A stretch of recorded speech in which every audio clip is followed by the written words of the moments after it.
Oy, sa lahat na naghahanap ng Evo helmet na Asian fit na, yung design aesthetic na, tapos aerodynamic na rin, papakita ko sa inyo itong bagong Evo GT Sport. Tingnan mo to, Jade, oh. Evo GT Sport.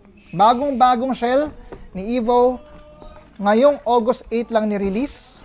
So, ito siya. Labas na natin. Yo! Ganda nung ano ah. Binago nila yung helmet sleeve.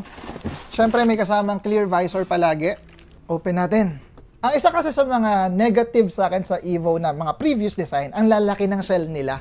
Okay, ang tataba niyang shell. Ngayon, nag-request ako kay Evo na kung pwede gumawa ng Asian fit. Yung mas manipis na tingnan. Okay, ito mga sir, yung design niya. Taas. Side, ang laki ng spoiler, oh. Ayan. So, fit natin mga sir. Ito pa, Jade, oh. Double D-ring na siya.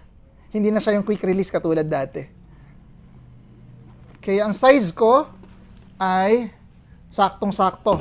Large. Ang bigat niya is 1.5 kilos, nakasulat dito. Papa-b-roll ka na lang kay Jade mamaya. Then, ayan. Tignan nyo yung fit sa ulo ko. Side. Side. Tapos, baba ko to. So, ito mga sir yung bagong shell ni Evo GT Sport. This one pala mga sir is just single visor. Wala siya nung isang visor dun sa loob. Para dun sa mga tropa natin dyan na gustong umiscore ng bagong design ni Evo GT Sport, nandyan sa comment section mga sir. Orderin nyo na. Ganda oh.